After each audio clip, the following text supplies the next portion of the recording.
Hey guys, welcome back to my channel. ఈరోజు fish egg fry ఎలా చేయాలో మీకు నేను చూపిస్తానండి. ఫస్ట్ ఒక ప్యానెల్ పెట్టుకోవాలి. ప్యానెల్ పెట్టుకున్న తర్వాత దాంట్లో నూనె పూసుకోవాలి. కొంచెం నూనె పూసుకున్న తర్వాత ఈ ఫిష్ జాన్ ఉంటుంది కదా, దాంట్లో నూనెలో వేసి బాగా కలపాలి. అలా కొంచెం హీట్ చేసుకున్న తర్వాత దాంట్లో సాల్ట్, ఆ తర్వాత కారం, పసుపు ఇవన్నీ వేసుకొని బాగా మిక్స్ చేసుకోవాలి.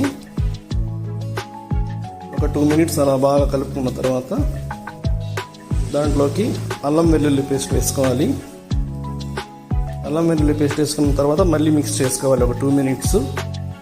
ఆల్మోస్ట్ సింపుల్గా అయిపోయిందండి, అంతే. చాలా టేస్టీగా ఉంటుంది, ఒకసారి ట్రై చేయండి.